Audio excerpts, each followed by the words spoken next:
Okay, we are beginning with a gray gesso white image transfer, meaning it's going to be different than the other ones that we've done before. We're using gray gesso instead of our typical local color background.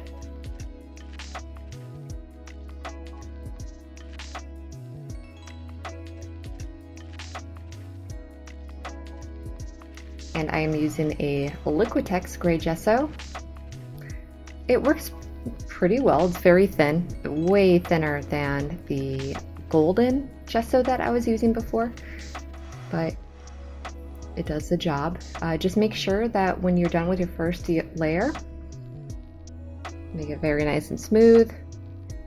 And as I say right here, just make sure it's completely dry before you put your second layer on. And it looked like I had already started the second layer and realized it wasn't filming, so I'm just going to finish it up here.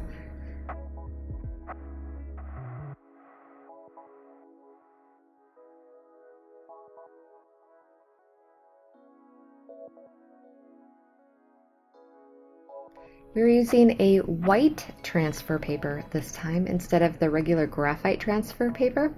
And this is going to help us see what we're doing, because when you're working with a gray gesso, it's a lot darker than the normal local color skin tone that we were working with in the past. So this white transfer paper is going to allow us to see what we need to see. And I'm checking with my fingernail a scratch test just to make sure that I have it on the right side. Another reason why this is so important, and the main reason why I'm using white transfer paper, is I didn't want to outline all the wrinkles with something that was super dark. I don't want it to look like there's a whole bunch of like fake lines on our face. I want it to look like natural skin wrinkles, and if we're making them too dark, then it's just going to look very unnatural, and I think it's a little bit tricky to do wrinkles because you're kind of assuming that it's just one straight line when it's not. It's two like layers of skin or two parts of skin that are coming together, and there is a line, but we're seeing it as a shadow, not as like an absence of like anything. So by using the white to draw out our wrinkles, it eliminates that fear of me going too dark with my wrinkles. And I'm still going to go over those with the dark line in the beginning, and later we'll soften them out with transparent layers of color. But I just thought, why not take the extra step to make this as natural looking as possible by using a white transfer instead of a dark. I chose to do it this way because I chose the gray gesso and the white transfer paper. I had such a hard time with the last with the last portrait, and this was doing a grisaille, which is black and white instead of like a local color like the way we have been doing. Doing a grisaille in grayscale is something that I'm pretty familiar with, and I felt like, since that was something that I used to do a lot, that it would probably be really good for beginners as well. So you can kind of look at both and see which one is right for you. If you're someone that kind of struggles with seeing color in value from light to dark, then this should be pretty easy, because I think we're pretty used to seeing grayscale. Like when we're printing something out in black and white photos, we have a very strong like recollection of how grayscale looks as opposed to color value. So this might be something that is easier for you to do first. Just do the whole painting in black, white, and gray, tints, tones, and shades, and only focus on your highlights, your midtones, your shadows, and later on we'll detail it as we go. I think that it is it'll make the job a little bit easier, but anyhow. So right now I'm just going through and I'm putting all information in. I'm not letting one line slip behind. Yeah, so another thing you're noticing is not only am I putting the wrinkles in, but I'm also shaping out where the highlights and the midtones and the shadows are. Those are really the most important part, because that's what we're going to be using to build our structure of her face first, is including her sweater. So anything that you see, something complicated like this, I like to put all information as possible as I can. It just helps me out later when having to paint something that has a lot of detail or is a little bit more complicated. Although there are some people that get a little bogged down with too much information, and if you are one of those people, what I would suggest is try to only focus on doing the first layer, the black and the white, only focusing on structure. So where the highlights that you see on her left side of her face are, we're looking at it, yeah, her left, our right is in highlight, and then the other side is shaded in shadow. So if you're only focusing on laying in those values first and blocking them in, that might be the way that you go instead of having to do all of these wrinkle lines. Maybe that's something that you decide to do later.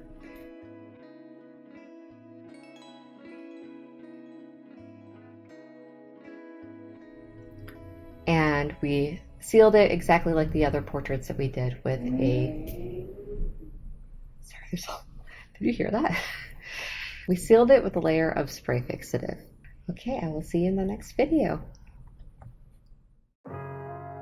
Okay, we are back and we are blocking in our values, and it's part 1. And this time we are using a gloss glazing liquid. I got rid of the matte medium completely. I feel like the gloss glazing just really makes everything easier, smoother. I just want it all my layers to be super thin because her skin is very transparent. So I'm jumping right into the gloss glazing liquid. If you had somebody younger that has thicker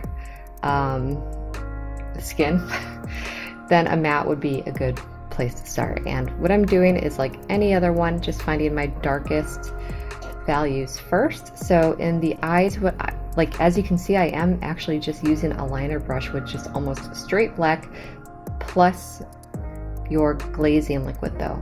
Because even though it looks black, in real life, if you were sitting where I was sitting with the same lighting, you'd be able to see that everything was very transparent still, even though this is my darkest value. By adding that transparent layer, when it dries, it's still going to be able, you're going to be able to see the gray underneath it slightly, which will soften the effect of the wrinkles. So at this point in time, it's best to kind of get your darkest values in first, because we don't want lines, like I said before, we don't want black lines all across her face.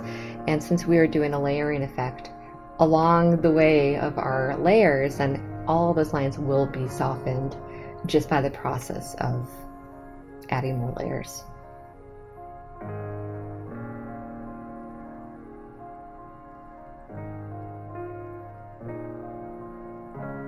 I do want to note too, I'm adding black on a lot of wrinkles, but not all of them. I'm only putting the black on the places where you're seeing it in the photograph. So if you're not seeing the wrinkles look dark, as in like they're not getting, there's not a big shadow in the wrinkle, then you don't need to do it, because not every wrinkle is going to be in shadow like that, depending on where the light is coming from. So only do the one, just only do the ones that you're seeing in your photograph. It looks like I am also adding in the shadows for the hair. And remember, the shadows in the hair are the shadows underneath the hair. That's something that we don't think about very often. And I know I've already said it a bunch probably in this class, but if you add the shadows of the hair onto the skin to begin with, then later on when you add your layers of hair on top of it, that will already be there. You won't have to think about it. And then you can just focus on your darkest layer of hair, and then your midtones, and then your highlights at the end.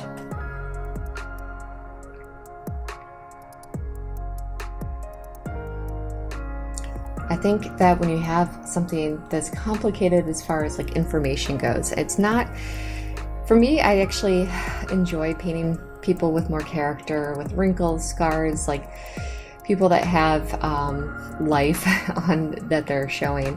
I enjoy painting those more. I don't think it's as complicated for me than it is with someone with flawless skin or smooth skin or like perfectly straight hair. That is actually way harder for me personally to do, and I think it's just because there's an expectation of flawlessness, which puts pressure on you, I guess, a little bit as well. I don't know. But anyhow, when you have someone with character, with wrinkles, with life, it's more fun to kind of let go and focus on the beauty of the person and say what things are going to stay and what things are going to go.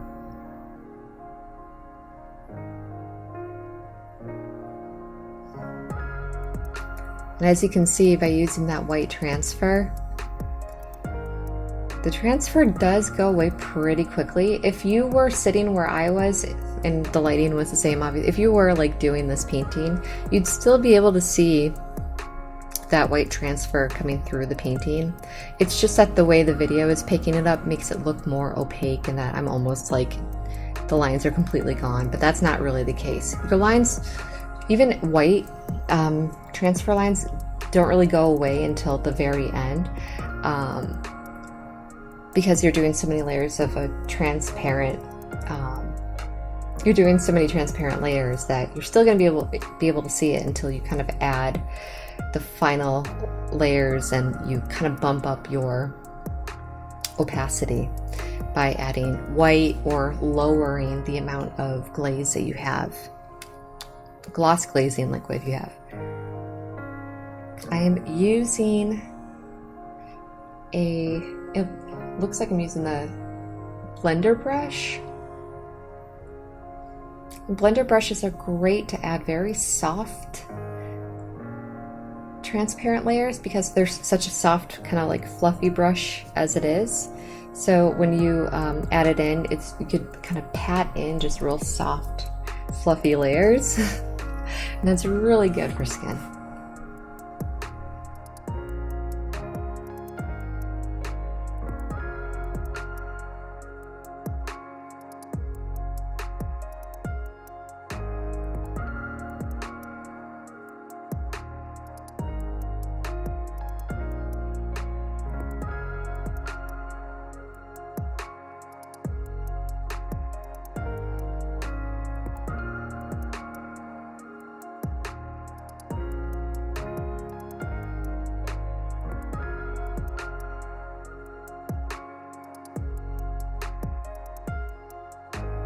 I'm starting to add in some highlights, and the highlights are still they're not my lightest value. They're somewhere in between it. And as you can see, I'm sort of adding, I guess we'll finish that thought in the next video. Okay, I'll see you there. Okay, this is part 2, so I will finish that thought. And the thought was, I was using my middle, like kind of what I'm doing right now. I was using my middle values to add in some wrinkles on the cheek. I don't know if you could see that. And all I did was, I didn't like do any lines. I just kind of patted in between the darker areas to give the illusion that there's a little bit of dimpling in the skin without having to do any like lines. So that is another method, but right now I'm using a liner brush to really, it must be like those wrinkles must really be in the shadows. So by using a liner brush, you're pushing the intensity of the shadow.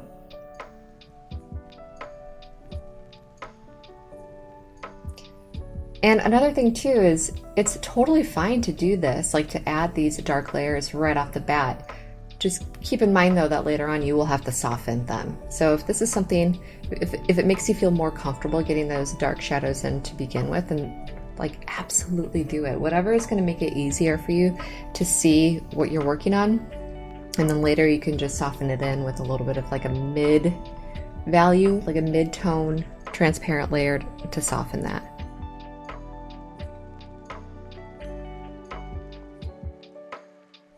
And again, I'm using my blender brush to add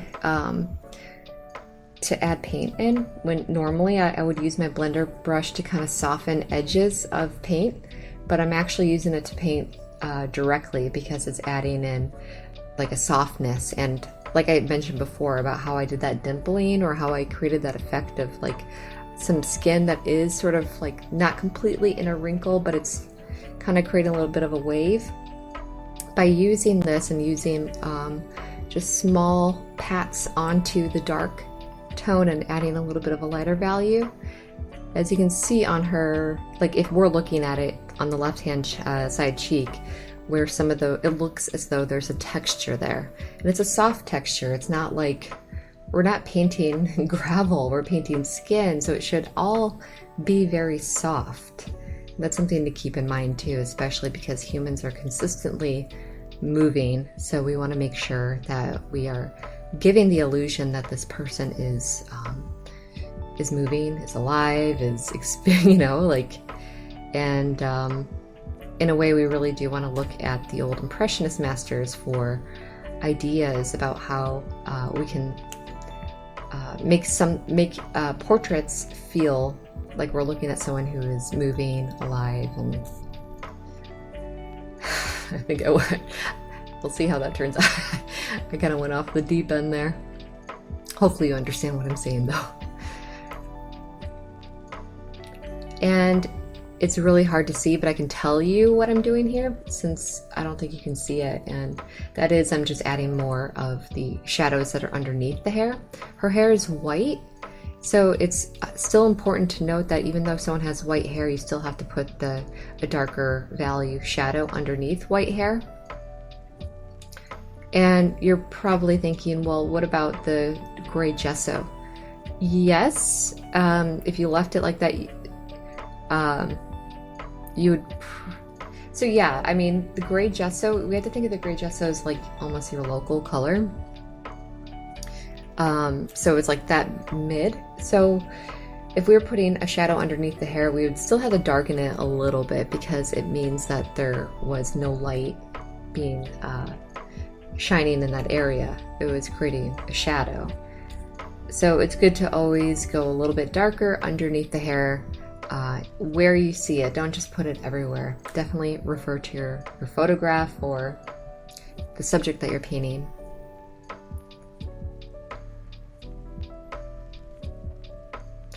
I am using my blender brush to create the softness of this sweater. And I didn't realize that I did this, but I really like this effect. I'm glad I'm watching this right now because it's really sticking with me that I did this.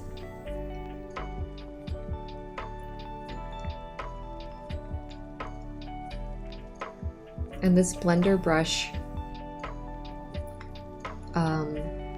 has a nice point to it, so it's really good to add in texture.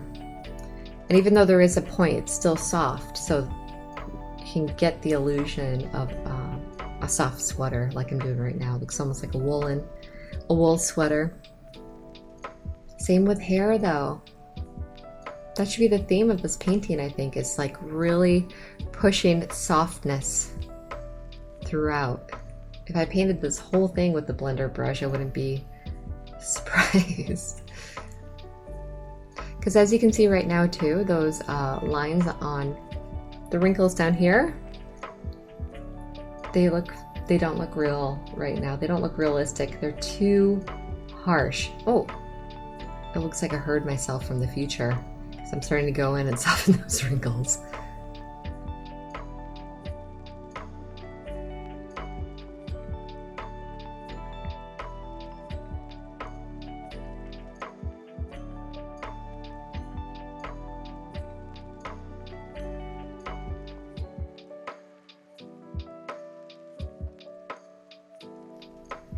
Even though those lines don't look real right now, if I did leave them as is, I wouldn't be like worried. Well, I mean, I know the outcome, but I wouldn't be worried because we still have to add our color glazes as well.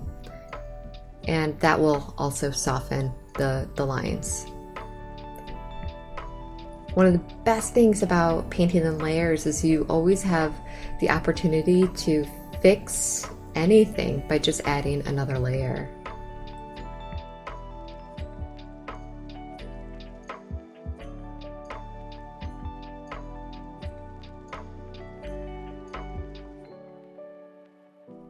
I'm pushing in some of those dark values again. I think it's really important to me that like perhaps I lost some of it. I'm not looking at the picture either. So I will see you in the next video.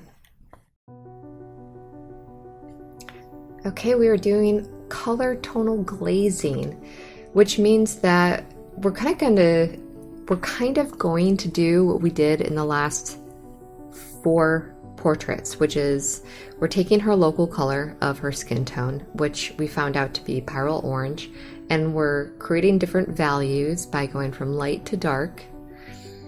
And essentially we're starting where we started in the other 4 paintings. So very important, and here's another, actually before I get to that, I'm adding my tones, so I'm adding some grays right off the bat. I think that's really wise because instead of just going light to dark, because she is so soft, it's good to really make sure that you're not going too light or too dark, because otherwise then those shadows are going to look too harsh as well. So having some nice in-betweens are good. But what I was going to say before is anytime you add white to your paint, it's going to make your paint more opaque, which means that your paint is going to look more less see-through. So when we say transparent, it means you could see through it completely. Opaque means you cannot see through it. So what we're doing is when you add white to your paint, it's making it harder to see through. So any of the work that you've done underneath is going to go away if you paint over it with like pure white. When you add glaze, it makes it more transparent so you can see the work below it. So as you can see here, all the paint that I mixed had a little bit of white in it. So I have to be very careful not to add too much paint to my glaze. I want it to be primarily glaze with just a tiny bit of the paint that I mixed, so I don't lose anything in between. But I know why I did do this specifically for this portrait, and that is because I do need to soften the wrinkles, and the way that we're going to do that is by kind of making it a little bit more opaque with the skin color that we have mixed. Hopefully that made sense. If you wanted to do a grayscale or a grisaille, which is like a grayscale underpainting, and you didn't have all this information, what you would do is just stick with pyro orange as is. Don't mix up your tonal values, and then just take that with your glazing gloss medium and lay it in areas that you like all over the face, even in the sweater. You kind of just want to do like a single layer of glaze, but I wouldn't do it with a big paintbrush because you can't control how much paint or glaze you have. It would be very important to just take your paint as normal and your glaze and to start building your layers from there. You could build on the opacity of it. After that, then you can go in and add more highlights. You could do something like this if you wanted to, where you had your tonal values to say, okay, this area needs more highlights, or this area needs to be a little bit more in the shadow, so I'm gonna, take this pigment, this color, or whatever. Hopefully you understand what I mean. So what we're doing in this painting at the moment is I'm adding in some medium tones, softening everything by adding a little bit of color and her local color skin tone. By doing this, it really is just adding another dimension. Because skin is transparent already, we're seeing through this first layer that we're doing at the moment. And then the second layer would be our grayscale. And so it's kind of emulating nature. The way we'd really finish this off is later on with our color glazes that really just makes everything more vibrant, makes everything pop, and you're just accentuating the liveliness or like the feeling of someone being alive. And that would be the way the lighting is affecting them, the way maybe they flush if they've been running, or they're just someone who naturally flushes. So blood vessels, and we'll talk about that.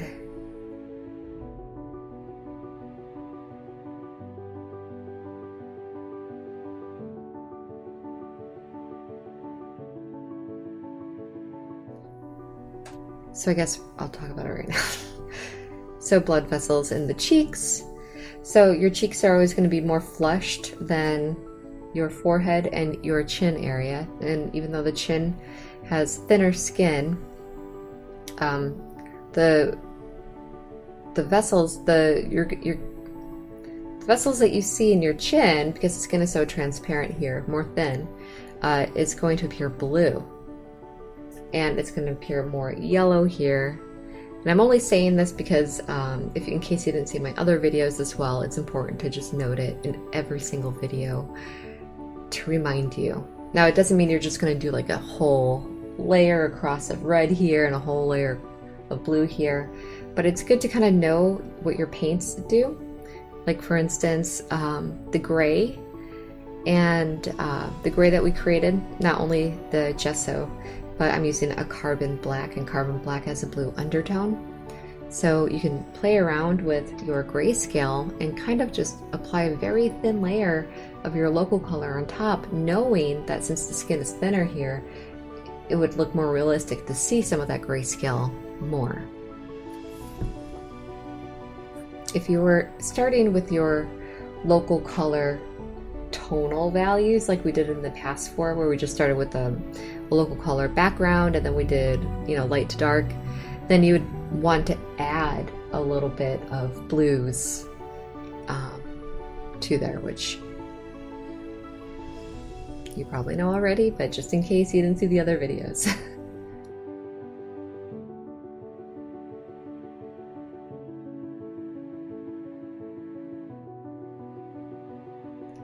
Okay, I love this. This is where it's really starting to come together. You can still see the dark shadows that I made before underneath, but now that I'm starting to add these middle tone values and a thin transparent glaze, it's softening the wrinkles finally, and it's looking more realistic.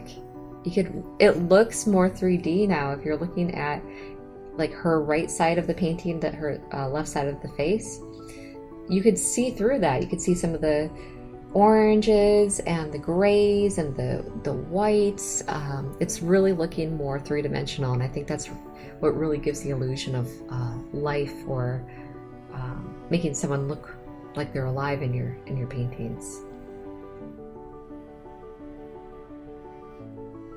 It is the best job in the world getting to paint people. I don't know how many people talk about this, but when you paint a portrait of somebody, it's very like, I don't know, you learn a lot about them. You learn about how they smile, about how they frown. You see certain things like scars, or you wonder about like the life that they led.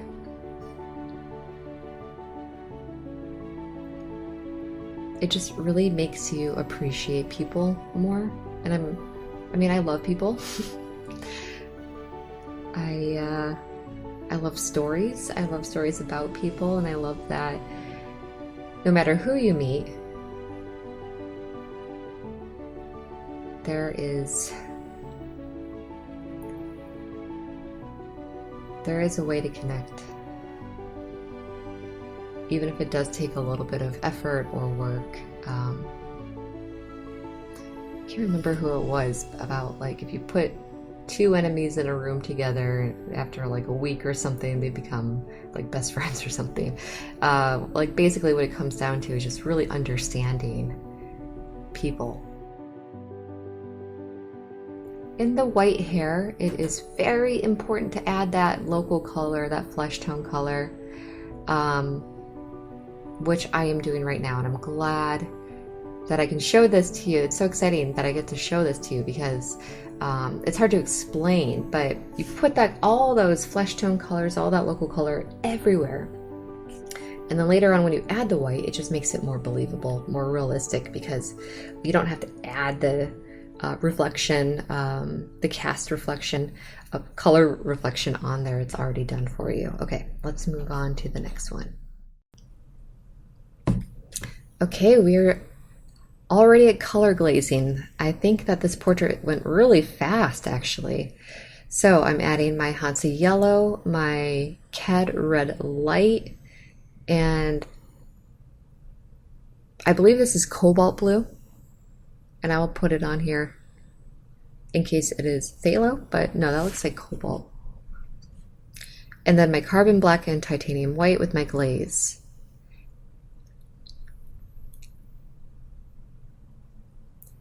And I'm going into, this is great, right off the bat, I'm doing what I should be doing, which is to keep your paint very soft, you take your round brush, add the paint in, and then soften it out right away with your blender brush, a dry blender brush. Make sure it's not wet.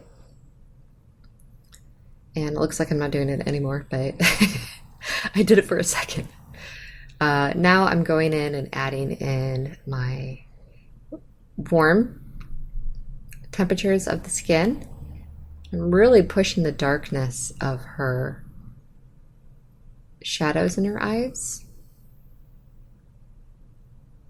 I'm adding white, so I have to keep in mind that anytime you add white, it will make your paint more opaque.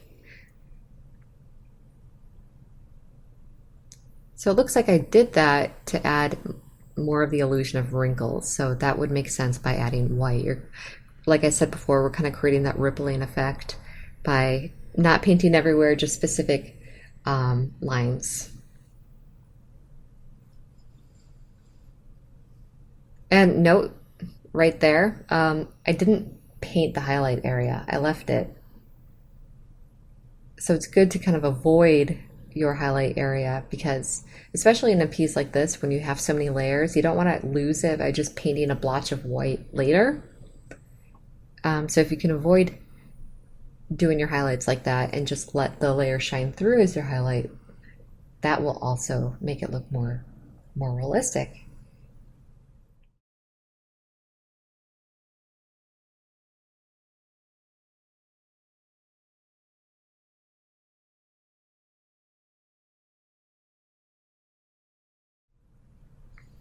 So I think what I'm noticing, yeah, what I'm noticing right now is that because I'm only using a Cad red light, it's very orangey, Cad red light is, and it's not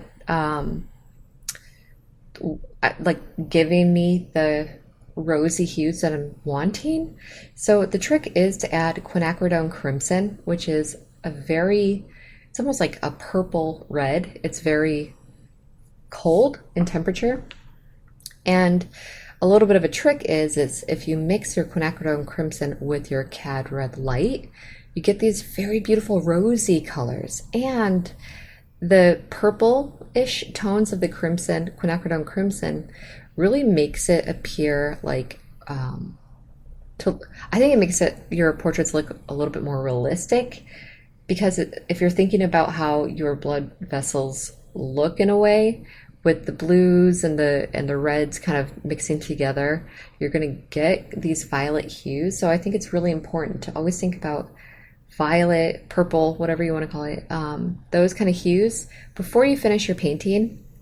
Think about if you've added violet into your piece and where would be a good place for that. And it would usually be in the shadow side of a rosy place of the face. So what I mean by that is, like, let me see my own face right now. Okay, so here's like the shadow side, highlight side. So if I was painting this, then I would probably put purpley hues right here on the shadow side where it's very bluish down at the chin, but it's a little bit rosy here anyhow. So we would kind of create some purplish hues here and even in lips. It kind of even looks like it right now. You could see in the screen, but anyhow.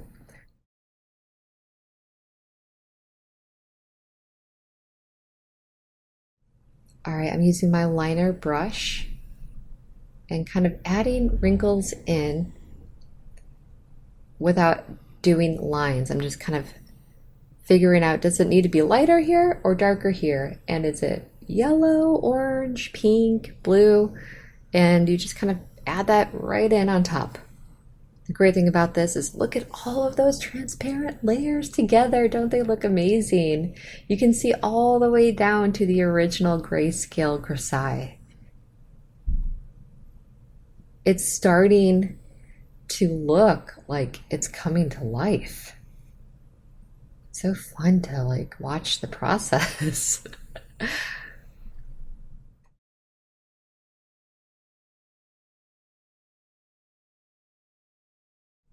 I just saw something the other day, and I don't know if it was a meme, but it was really nice to think about. That artists, or like when you're living in real life, you don't pay attention to detail. You walk right by it, things are moving, and detail is hard to see.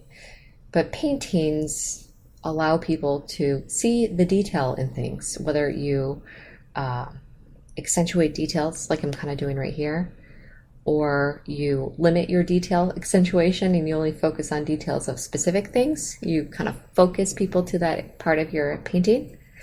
Um, but I mean, isn't it so true to life anyhow? When you are so busy with the day to day, you kind of lose sight of the details in your own life or of your own day. Like when you look back on your week, you're like, I can't even remember what I ate for dinner. Like I actually can't, but like last night. But isn't that kind of sad too? It's like these things that we should be appreciating about our lives and everything. Um, Things that make us happy. Like for me, eating definitely makes me happy. So if I spent more time thinking about these details and appreciating the details in my life, like how would that change? How would that change like everything, I guess? But anyhow, I think that's a reason why art, one reason why art is so special, especially portraits, is because you really get to stop and focus on the details. And um, the details are beautiful.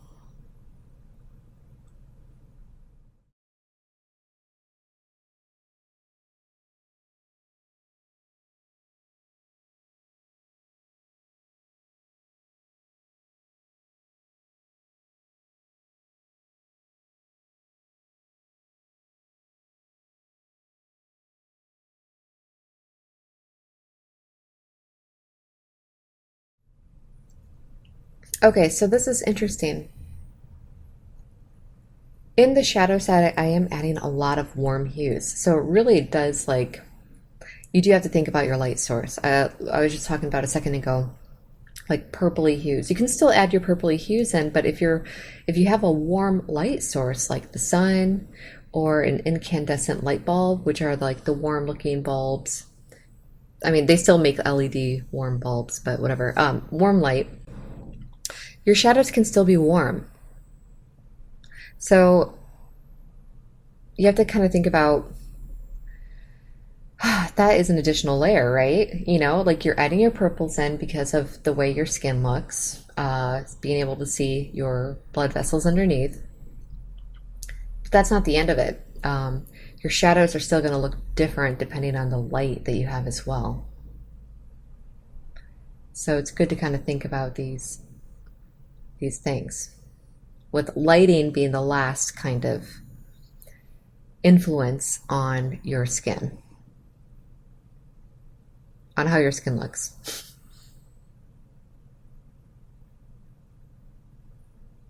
Okay, so we are wrapping this one up. I felt like that one went by really fast. It was 10 minutes. It's crazy. Okay, so I'm finishing up here.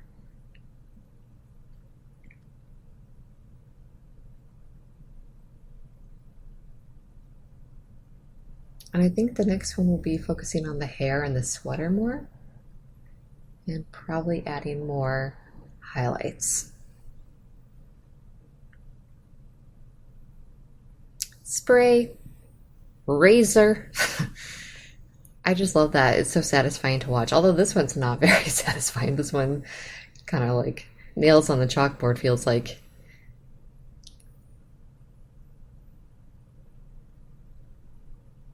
Okay, get that. Get that. Okay. Oh, come on. Ah, okay, good. See you in the next video. Okay, we are in the final glazing details.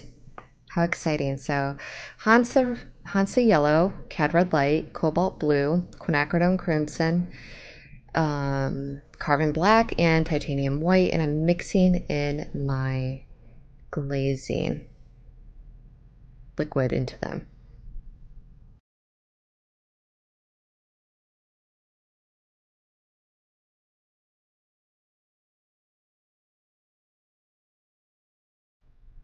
So I created a little bit of a rosy color by doing cad red light, quinacridone crimson, and my Hansa yellow mixed with a little bit of white. So you can see what I'm talking about with this rosy color. It's like a little bit peachy with the orangeness of the cad red and the blues and the quinacridone crimson. It's like such a beautiful color.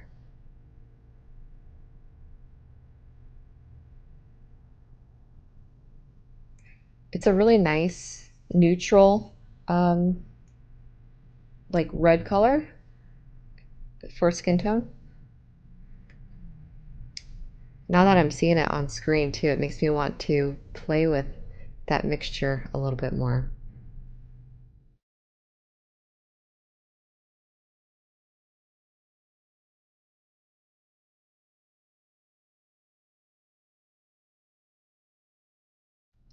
And it looks like I'm just using a small filbert brush, which means I'm not doing any like crazy details. All I'm doing is adding in a little bit of texture. Like check out the nose. I added a little bit more texture, like transparent layers of that quinacridone crimson, and it almost looks like a violet. I'm not sure if I added a little bit of black to that, but you can really play with the texture of the skin now by pulling out highlights and pushing in your shadows. So, like I'm doing right now, yep, quinacridone crimson with black with a mixture of white. So it's a toned down, darker value quinacridone crimson, but it makes it look purple. Sorry, I got excited.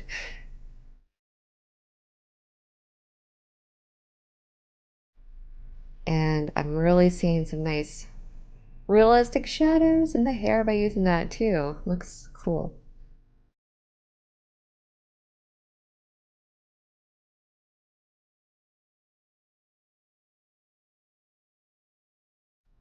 And I'm using that kind of violet from the quinacridone crimson, black, white, but I lightened it. So I'm using that kind of as my final highlight color.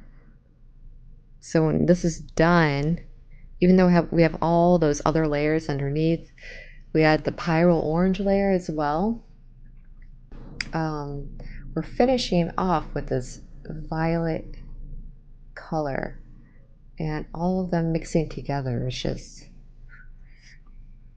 it's fun. It's like glowing.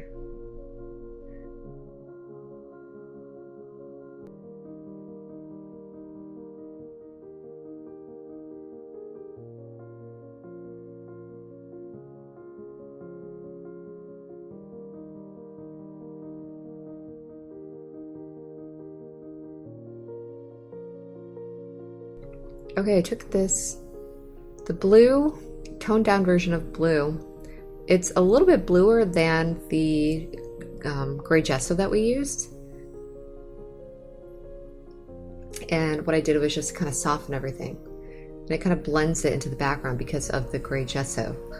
Next, we're starting the layers of hair, and the blue in the light values, like it was blue added with like white, are really good for white hair because blue gives the illusion of something being whiter and brighter, like if you're thinking about white light as opposed to blue, or blue light as opposed to yellow light.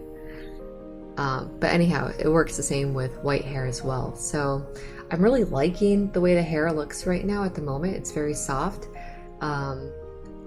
So I think that if I could go back in time, I probably wouldn't add very much, like a lot of white hair on top of that, because it appears to be grayish white. What I might do, I guess it all depends on if I do it or not, is what I would do is only add a few highlight strands of white, and that's it. Leave everything else the way it is, or do nothing, because I like the way it looks right now. So I guess we'll see what happens.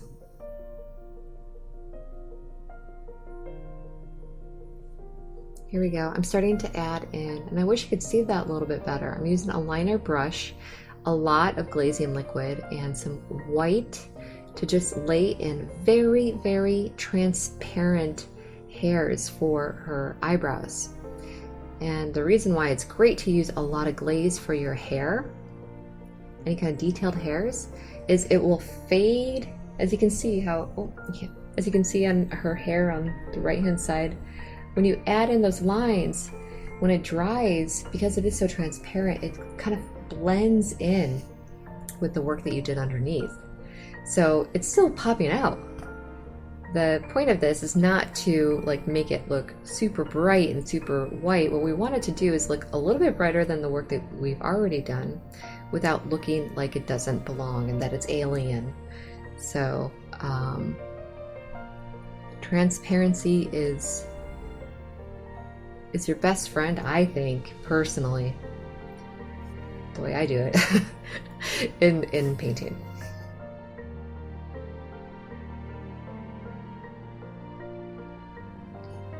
Now I'm going in with some very thinned out black glaze, and when I say very thinned out, it's like a tiny bit of black, carbon black, with a lot of glaze. I'm just pushing in any of the shadows, and I can't believe it, but that's it.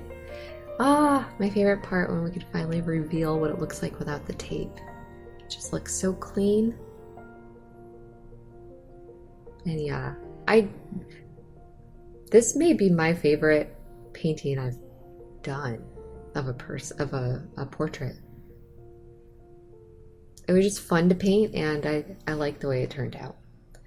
Anyhow, that is it. So we're going to move on to the last painting, which is also grayscale. So I will see you there.